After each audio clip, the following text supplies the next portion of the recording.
I feel like corporate gives you that little extra sauce. Like, as much as it sucks sometimes, you're able to work with people better, you're able to manage time better. It gives you the soft skills that you wouldn't necessarily get otherwise. Oh, you make sure I remember that, but sometimes when it comes to gear, you're like, I want gear, camera, laptop, All right.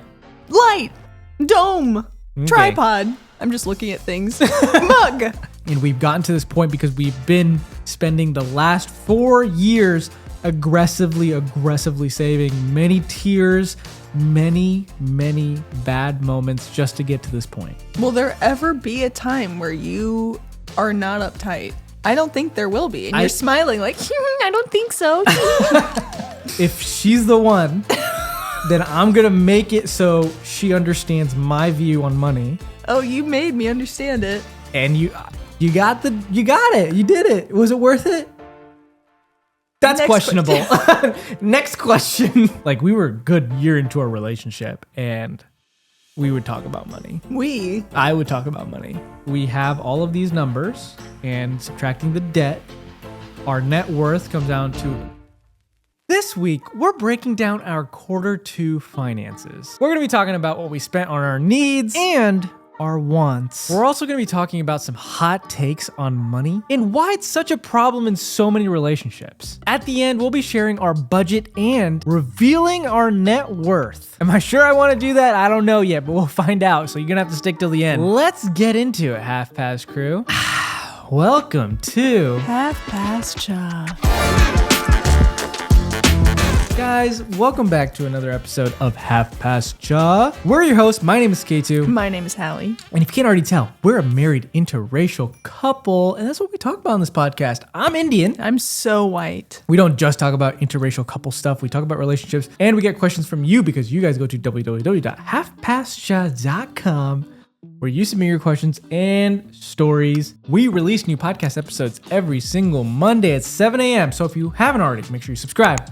Like this video, and if you're on Spotify or Apple Podcast, you gotta give us 5 stars and follow the pod, because when we do come out with those podcasts every single Monday, you'll get notified. So, Half Past Crew, settle in, get cozy, and grab your cha. It's a half past coffee today, everybody. Look at my little cold brew that I made. It doesn't look like coffee, but it is. It's so white, just like me. Aw, that's cute. I actually might need a little coaster. I'm getting little water stains everywhere. We need to get a coaster. I do want to address the elephant in the room before we get started. We may or may not be wearing the exact same outfit that we wore last week. Your shirt might be in a different color. Yes, I don't think it is. It is. It was a green one. Well, mine is the exact same. And I just want to let everyone know I have done laundry during that time.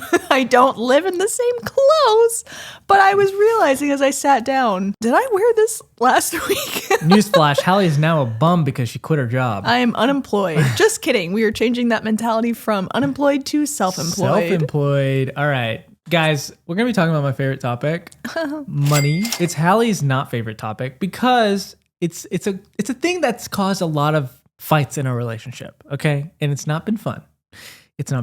Do you have something to say about it? Yeah, actually, we were going to record this episode yesterday, and we had a little disagreement, and we didn't feel like we were in the right headspace to make a podcast over the thing that caused the disagreement that we were talking about today, which is money. Yeah. Mr. Krabs over here, what do you have to say about that? Listen, we both quit our jobs. Yes. There's a lot more stress in the air, even though I said now we're not going to be stressing about money. I'm stressing about money.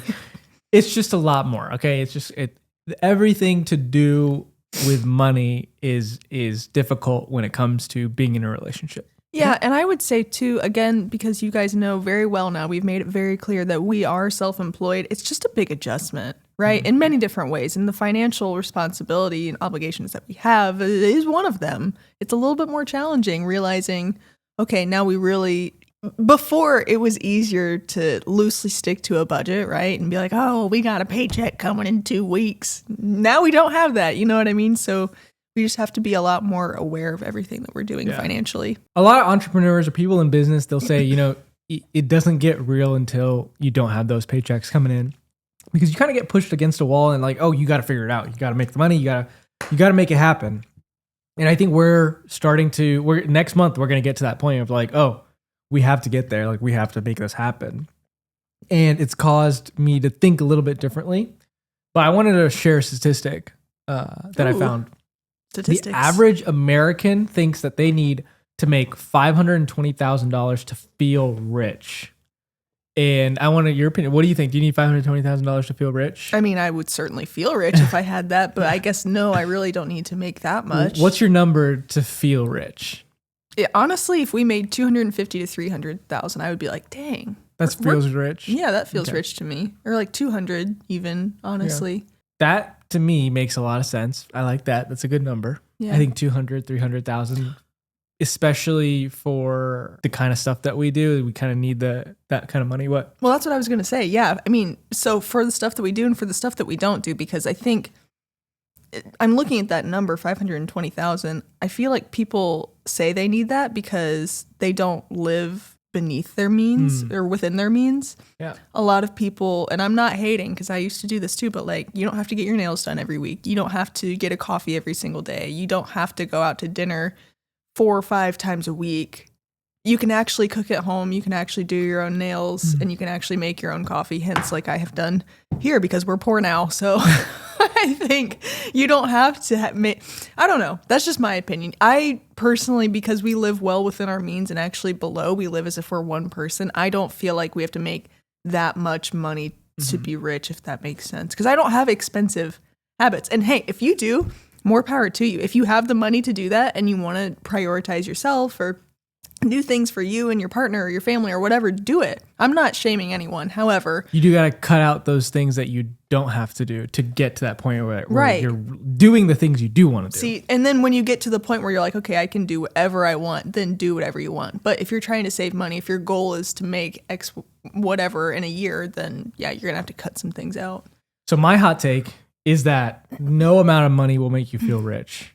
It's the amount of money that you save that will make you feel rich. And I think even then, like even let's say you have $1 million in your bank account, even then, because your goal was that, you're like, oh, that's not enough anymore. So it's never enough. When you hit that number that you have been dreaming about for ages, it's like, oh, but it doesn't feel the same. And that's the thing that all these rich people, whenever you see rich people, you always feel like, oh, like, I don't get how they can't be happy. Like money would solve all my problems.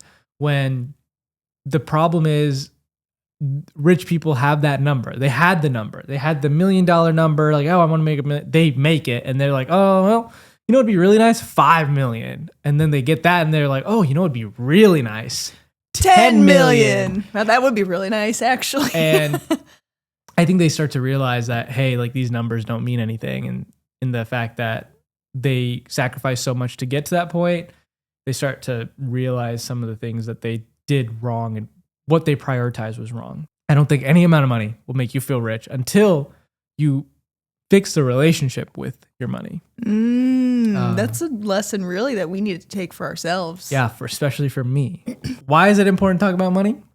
Because finances is one of the number one reasons people get divorced, Hallie. We have said that so many times on this podcast. People love getting divorced. Not that they don't love getting divorced. Let me just rewind a little bit. But that's a big reason because people aren't on the same page and it's hard. It's not always easy to talk about. And when you have a differing opinion than your spouse or your partner, it's not fun to talk about. It's not. No. And it usually ends in an argument or tears or you're sleeping on the couch. So I have 7 things of reasons why people will get divorced, dealing with money, and I want you to identify to see if we've ever gone through these. Okay? Oh no. All right, number 1. Frequent source of argument. Money is frequent topic of disagreement for the couple, leading in increased stress and conflict. Oh my gosh. Like, can I rate 12 out of 10 for how much? I think it's just like over time, like since we were dating, like we were a good year into our relationship and we would talk about money. I would talk about money.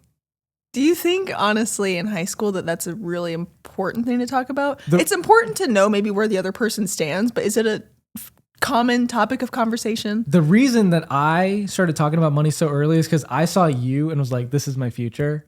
So I have to figure this out. That's a little frightening. Yeah, it is frightening. I just was like, scary. if she's the one, then I'm gonna make it so she understands my view on money. Oh, you made me understand it. And you got it. You did it. Was it worth it? That's Next questionable. Next question. We're fun. We have fun. We have fun. Okay. Impacts on other areas of relationship. So like financial problems can cause strain in other aspects of marriage, like communication, intimacy, and trust. Do you feel like that's ever happened?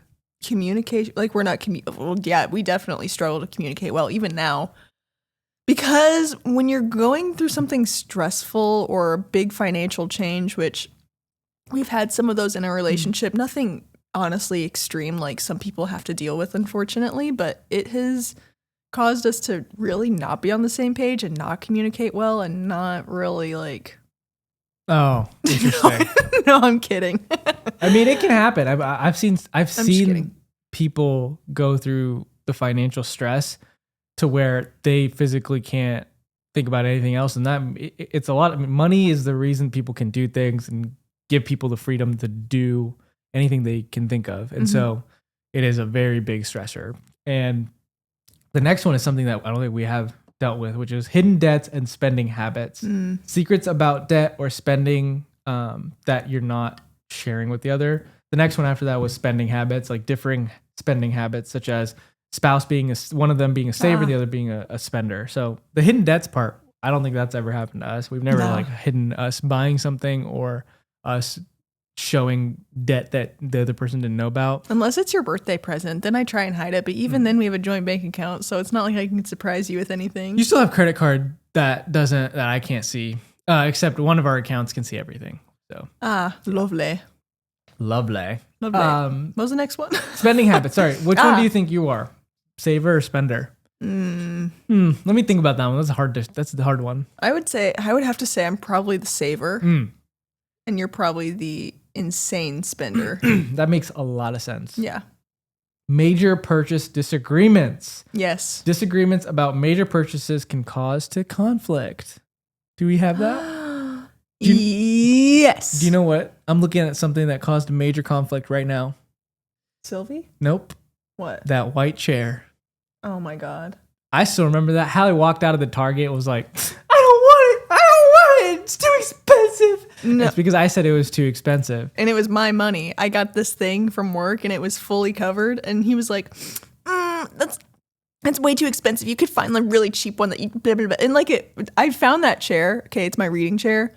I love that chair. All right. It's beautiful. It fits well in our home. It's soft. Sylvie loves it. It's a win-win. Yeah. And it was my money. And you had the audacity to tell me that it wasn't a good purchase. And that just crushed my spirits when I wanted something. When you want something and your significant other doesn't want it for you, it's a soul-crushing experience. It's a terrible experience. Yes. I have never experienced it because Hallie's so supportive. I think she's tried to make me experience it one time, and it's like not fun. I hate being the fun sucker. Yeah. Like, I don't know how you do it. How I'm the fun sucker all the time? Yeah.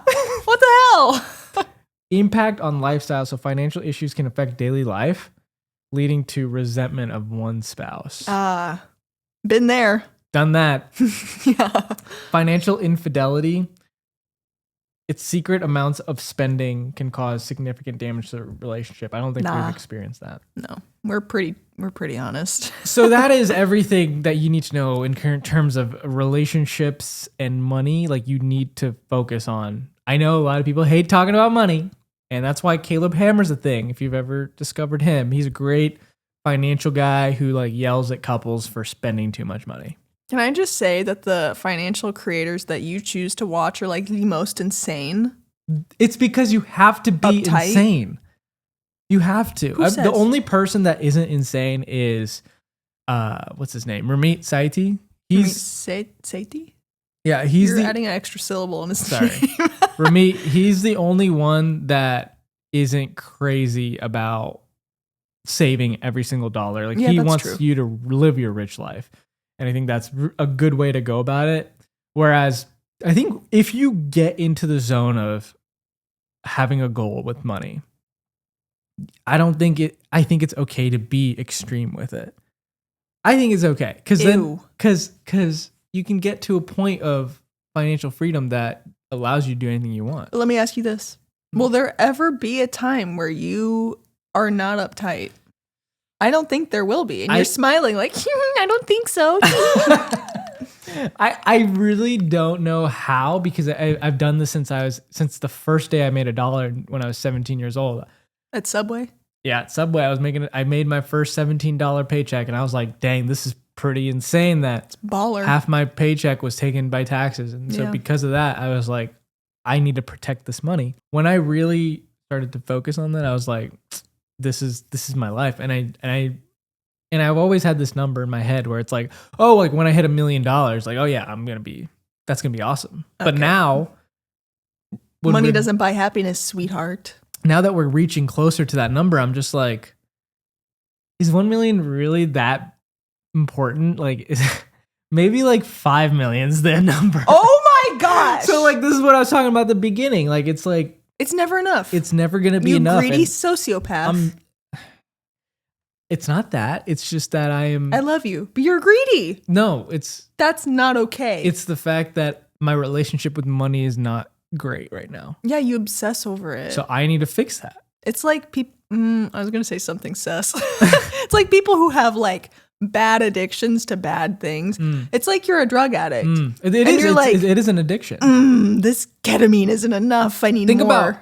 Think about people who coupon. Like, that's an addiction. Okay, yeah. Remember when I showed you extreme couponers on TLC? Yeah, I loved it. Yeah, I would do something like that. But the fact that you didn't see a problem with it, I had a problem with that. Yeah, that's a problem. We're working on it. We're putting you on a PIP. We're going to go through our spending now for Q2. Q1, we spent a total of $18,279, which is a fantastic number. That was something that I was very proud of. So if you guys want to watch that episode, you should go watch it. We did a Q1 review. We do this every quarter of the financials.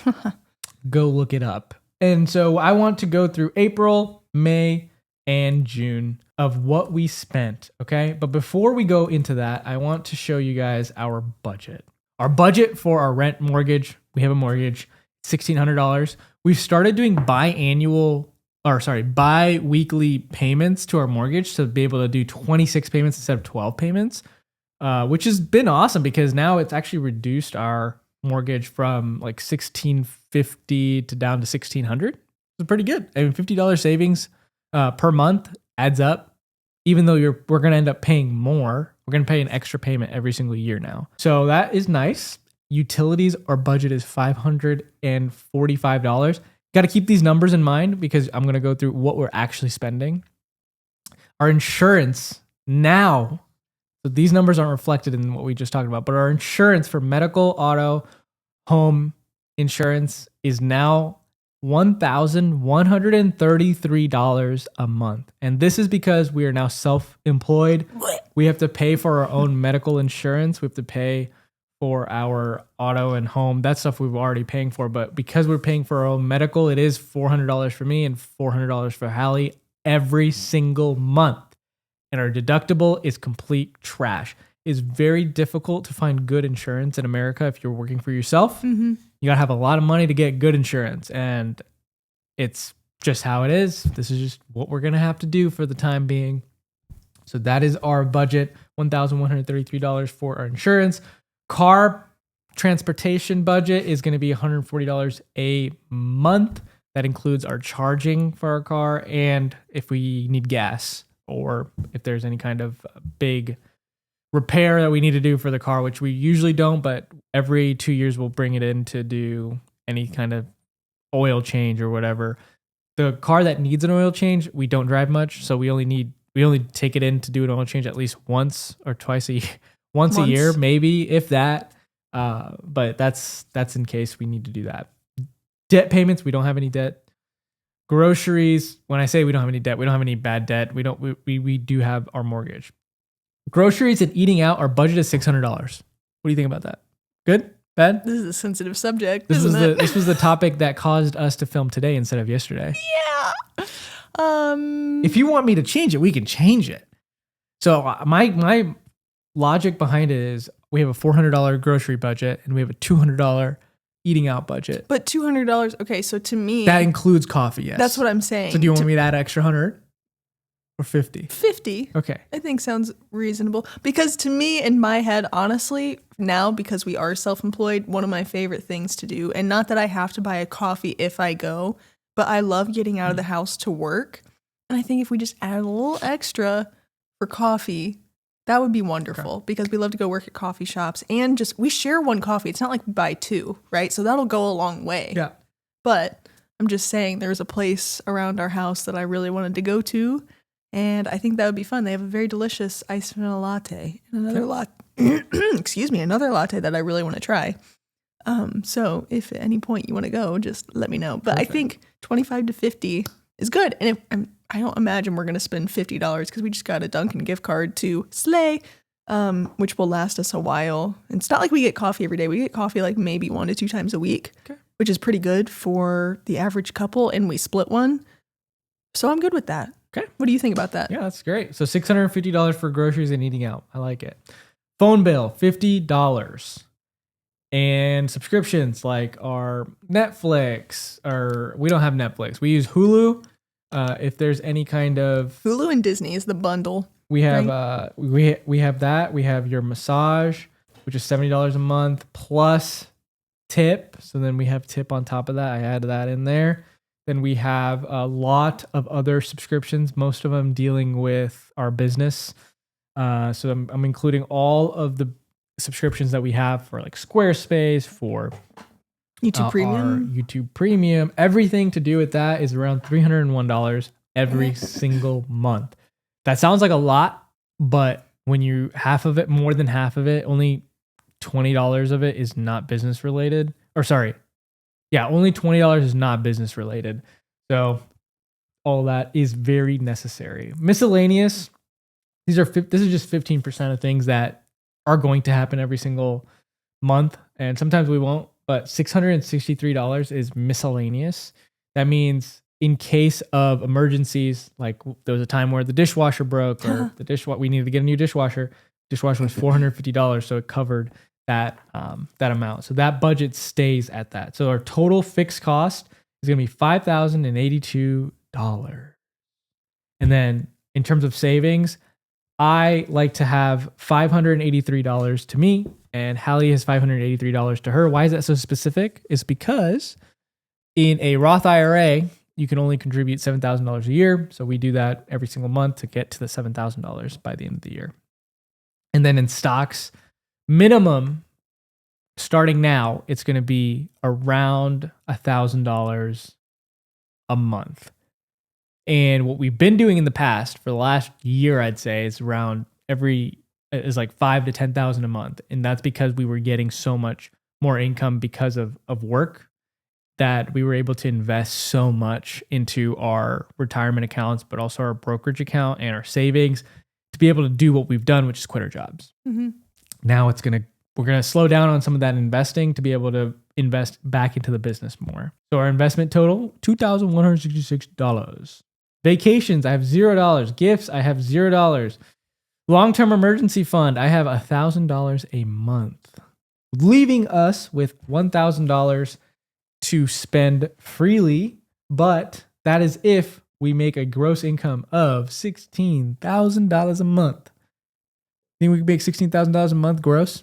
It'll take a little time, but we can do that. No. We got this. Our goal is to make the exact same amount that we've been making. So at work, when we were working our 9 to 5 jobs, we were bringing in right around $16,000 every single month. The gross net right around $9,000 a month. So we're going to need that money to be able to keep going. And there are going to be months where we don't fully hit that, but the goal is always going to be $16,000 a month. That's what we're learning now as we are self-employed, is that there will be months that are really good and some maybe that aren't as good. And that's okay because we're going to be figuring it out as we go along. And it will just take some time in adjusting. I think we can do it. I think, we've pretty much outlined everything that we need versus want, and we can cut back on that. We can always take that 50 back out of the dining out and coffee expense. But yeah, I feel pretty good about it. We can do this. I feel very confident in us. All right, in April, guys, guess what? Guess what? In April, we spent $8,705. That seems like a lot. It's a lot. That's a lot. We spent a lot because we needed some more equipment.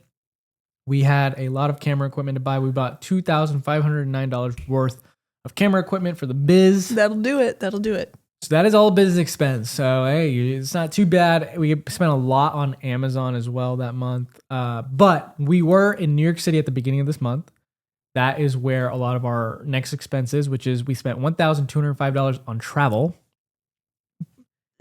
That includes a little bit of food, but also we bought tickets to another place for November. I wonder what that could be. Actually, wait, no, no. We bought tickets for the trip we were going on next month, which was for a work trip as well. Yes. And so that's what we did. And then groceries, we spent $496. Dining out, we spent $471. That's what happens when you go to New York City. YOLO. I'm not mad about that. Guys, the food was phenomenal. Spent almost $1,000 on food that month. We were employed. Nah, it was okay. Theme, like the lesson for this month was every single month I have like a lesson that we learned or something that I just want to bring up. April was a reminder that equipment expenses add up super fast, like very, very fast. The New York City trip and the gear splurge made it clear that we need to pace ourselves. Sometimes we need things, but sometimes we can wait till the next month to buy that thing. I need to make sure I remember that. Oh, you make sure I remember that, but sometimes when it comes to gear, you're like, I want gear. Camera, laptop. All right. Light, dome, Okay. tripod. I'm just looking at things. Mug, coffee. Wait, no, you don't say that. That's what I want, and that's not allowed. Hey. Mic, laptop. I already said that one. Yeah, I'm done naming things. In May, we spent $5,617. Okay, that's better. We spent $2,083 on traveling. We were in LA during the time, so we also bought tickets to go to another place in November. Do you want to announce that? I do. I mean, I have announced it. Yeah. But guys, I'm running the New York City Marathon. Today was my first run back in 3 weeks. I ran a mile and it kicked my beep. It was hard, but we're going to get there. But yeah, if you guys want to donate to my Therapists Beyond Borders fund, please look down below. It is a really amazing nonprofit organization. They're bringing awareness and helping disabled communities around the world with speech therapy, physical therapy, and occupational therapy. And please, your donation, anything helps, will go to a really great cause. So check that out down below. Awesome. I also discovered this month we were double charged for something. And this is why it's so important to look at what is being spent. Yeah. And just remember, keep a track of these things. Some people out there aren't all nice. Hallie, I'm looking at you. I'm not nice? No, you're very nice. Okay, thank you. Groceries, we spent $452. Eating out, we spent $424. We were in LA. Yeah. It's expensive in LA. Wow, why are we in the two most expensive cities back to back? Yeah, it's kind of crazy. So we spent $144 to sign up for another race next year, which I'm very excited about. We're doing the Indy Mini, which is in Indianapolis in May. I believe it's the 50th one. Yeah. And we're going to run a half marathon together. Should be very fun. It's going to be great. This month, it was a super fun month. We invested a lot of money into more experiences rather than into a stock market, which Hallie enjoys when we invest in experiences. Woo! Yes, I do. I hate the stocks. Hallie loves the stocks. She doesn't know it. She loves the stocks. Okay? June, we spent $4,484. Okay. Slay. According to our budget, that is how much we should be spending every single month. I mean, not the budget I explained at the beginning, but according to exactly all our exact expenses, nothing more, we should be spending right around $4,400. This was $4,484. So pretty dang good. Hey, up top. Pretty good. Pretty good. Business, we spent $704. We had to buy a ton of stuff for a video we were making for a client. All that money is going to get reimbursed at some point, but that's what we did spend money on. And then groceries, we spent $429. Eating out, we spent $534. I have no idea what we were doing, But we were not traveling during this month, but we spent a lot of money eating out. Hallie, what the heck were we? I think we were, I don't know. I have no idea. You think, well, no, do you have any kind of idea? Because I don't have any idea. I have no idea. I wasn't drinking that much coffee in June. What did we? Oh, we went to Denver. Oh, we went to Denver in June. And we ate, I mean, only for like 2 days though. Yeah, but you got to think breakfast, lunch, and dinner, That's that adds true. up real fast. Yeah, that's easily like $534 makes a lot of sense. Yeah. Okay. We spent $120 to get Hallie's Honda serviced after 2 years of not getting service. So that's a pretty good deal. A pretty good deal. So June, we had those big ticket items and a lot of food. Eating out. Dang. I remember we got a lot of bagels. We ate a lot of bagels in June. But the one thing I learned about this month was just because we spent a lot on eating out didn't mean our budget was broken. Does that make sense? Like we truly spent money intentionally that caused us to build good habits, even though we went over budget. So those are the things that I'm talking about where it's like, okay, yes, we're going over budget here, but then we're not going to be spending here. So it's okay to do that. And that's the kind of things that we need to, those low months are the ones that we need to focus on to help the overall budget, because the total we spent in Q2 was $18,808, which was $529 more than last quarter, which is so good. I'm so happy. Oh, with really? that. That's good. I was like, I was doing that a little bit. It was only $529 more than last quarter. So on a scale of 1 to 10, how good do you feel about that? I feel pretty good. I feel really good about it. Yeah, I gave it a number. It's I would say I'd give it a 7. Okay. 7. So there's room. You think we could do better? I think the better is I can do some more damage. We can do damage. I think the better thing that we could do is just not spending so much on equipment. Like now we have the equipment. Mm-hmm. How can we invest that money? I want to spend the same amount, like $18,000. Fantastic. But I want to invest it more into the business, see how we can incorporate things that we can do better and more of. And I think the only way to do that is by investing it back into the business. So we spent a total of $37,087 this year so far. In the first 6 months. For 6 months. Wow. That's a really good number, but just like going back to us when we first started making money in like 2020, we were spending so little and just we lived at home. Yeah, but it doesn't matter what happens. Your lifestyle inflation is a real thing. It's very important to like keep track of these things because you never know how it's just going to like take over your life. Because this is what happens to people is they start to make a little more money and they're like, oh yeah, no, I can afford that. I can go out to eat every day. Like that's no big deal. Like I make the money. If you don't look at exactly what you're spending your money on, it could be very dangerous. Just saying. Well, yeah, because then it really does start to add up and you don't realize just how much it can. Even when I was kind of looking at this with you yesterday, realizing, oh, okay, we spent that much at this place, that much at this place, that much at this place. Oh, and I went to 2 different grocery stores in one day and I spent this much.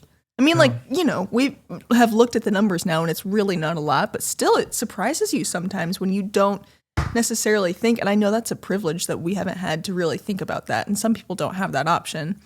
And we haven't had to think about some of these things for a long time. So now that we're self-employed, we're really thinking about it. We're really trying to balance that thinking about it, but not thinking about it and just consciously making better decisions. And instead of, oh, let's go out, only going out really for special occasions. Like, by the way, guys, we hit 10K subscribers. Thank you guys so much. So we did a celebration dinner yesterday because of that. 10,000 subscribers. Woo! What? That's insane. That is insane. Boom. Thank you guys so much. Thank you guys so much. We love you. Thank you for being here, every single one of you, and watching us and commenting and engaging and just having a good time with us. You mean the world.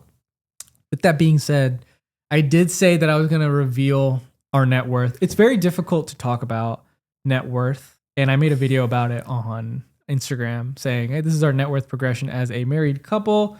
We had gone from, in 2020, our net worth together was about negative, 11,000? Something like that. Yeah. To a positive number very quickly. And people really enjoyed the process of how we did it, being one of the biggest reasons being this house. When we bought this house, we thought it was going to be the worst investment of our lives because everybody said the value of this house was way lower than what we bought it for. Yeah, everyone was telling us that it was a really bad idea. Yeah. I love it here. And this house truly has helped us gain so much value. It has appreciated in value by, I would say, $80,000 in the last 5 years.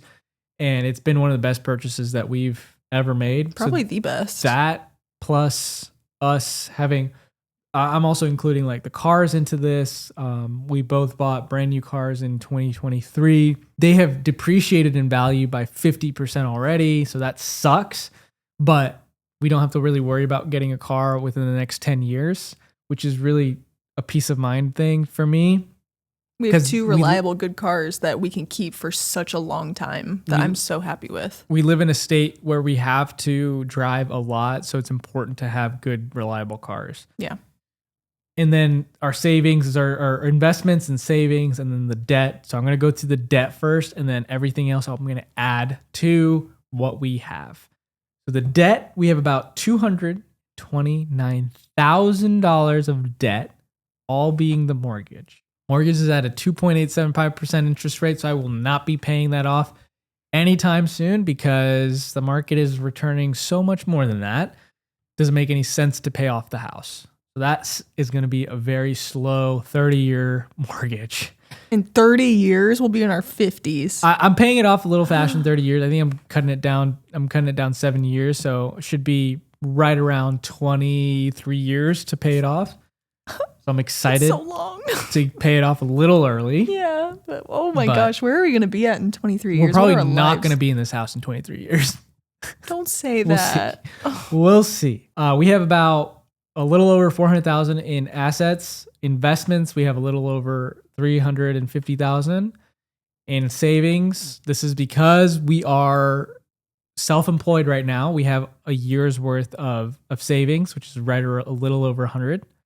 Because we have all of these numbers and subtracting the debt, our net worth comes down to a little over $650,000 at the age of 27 and 26, which is a really good number to hit.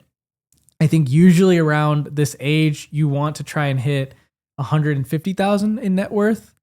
And so we're way past that point, but got to keep in mind, we don't have jobs anymore. We're not making a steady income. And we've gotten to this point because we've been spending the last 4 years aggressively saving, many tears, many bad moments just to get to this point. Yeah. And I just want to point out again how aggressive and harsh we've been on saving and not spending money.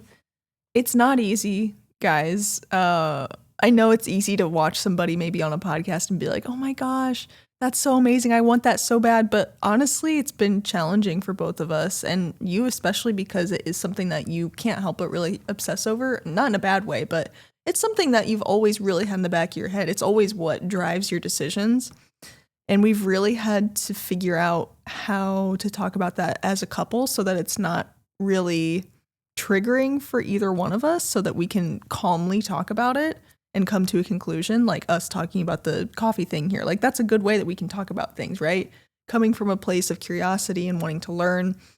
And it's not always easy. And yeah, I'm so thankful for you that you've been able to help educate me in terms of finances and help teach me all these things, because I wouldn't know otherwise.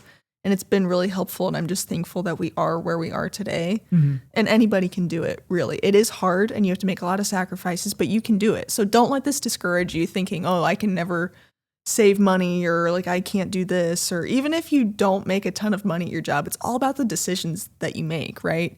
And we've been in places where we've made nothing at our jobs, and we've been in places where we've made good money from our jobs. And even then, when we weren't making anything, I was making $40,000, a little less than that at my first job.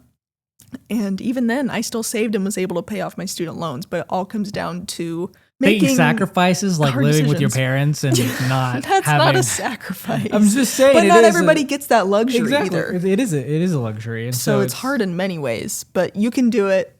We believe in you. Godspeed. Yes, it is very, good thing to try and have the goals set. The goals for us was definitely at some point in our lives to quit our jobs, whether it be 5 years from now, 10 years from now. We had set that goal when we started making videos. Like I started making videos in 2013, and I remember telling my parents, I want to make videos. That's all I want to do. And I went the route of having that secure position to be able to set myself up for a life where I'm not struggling, even though I'm making videos for a living. Does that make sense? Mm-hmm. So it's like, yes, I could have gone straight out of high school or straight out of college and started making videos, but there is a level of struggle that goes through that point, like where you do have to figure it out. And I'm pretty faithful. I think I trust myself pretty well to be able to think that I could have just made it into that world, but this has given me the ability to take bigger risks. Like I'm not afraid to take a big jump into an opportunity that comes at us in the next 6 months and have to stress about, oh, what about how are we going to pay for next month? Like that stuff is covered for us for the next 6 months. And so it's just now, how can we get to a point of that level of security back when we did have those regular paychecks coming in every single month? Yeah, no, I see what you're saying, because even though you wanted to do film and videography so bad, you sacrificed that for however many years because you wanted to go to college.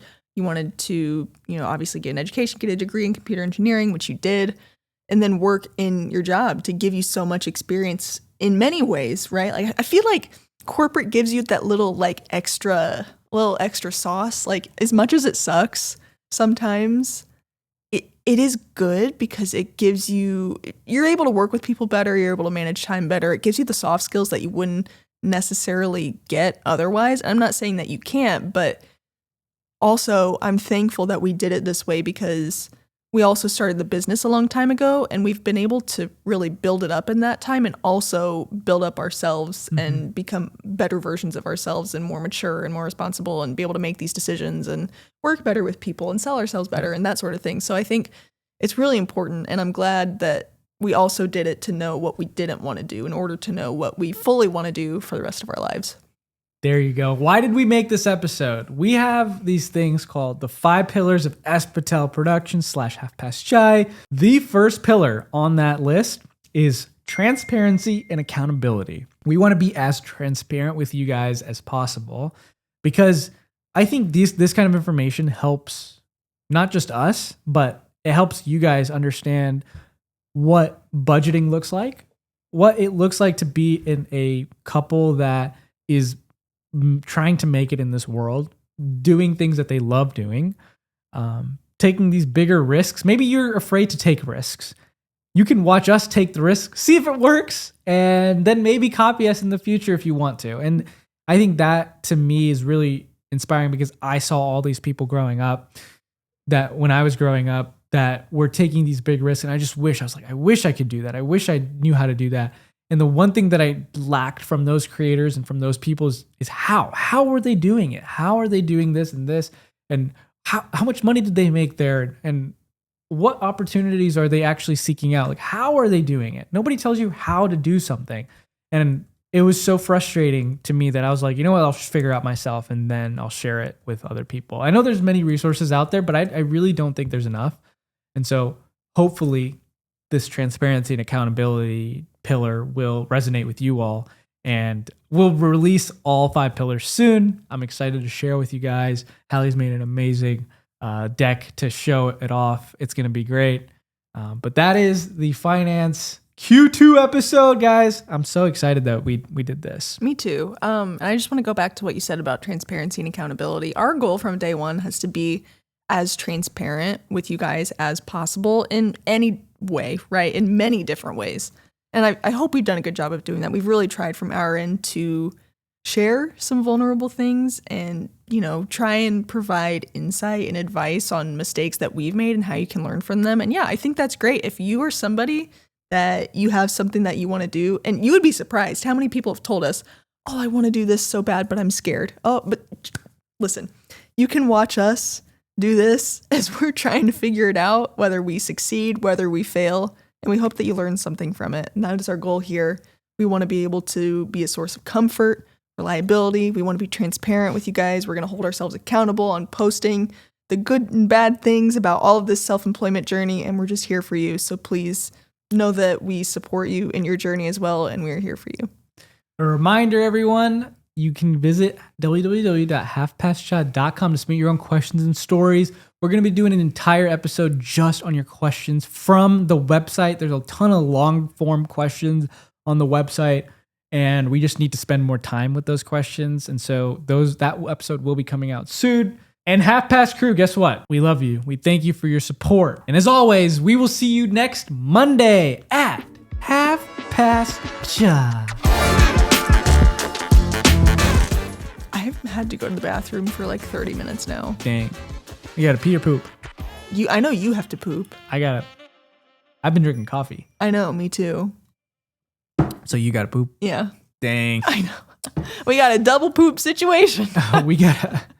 Sylvie, clean up. Maybe this isn't the transparency they wanted. Yeah. Bodily transparency? Yeah, probably not. Probably not. Also, whenever my hair comes out, I put it on the table because I don't want to put it on the floor because I'm psycho.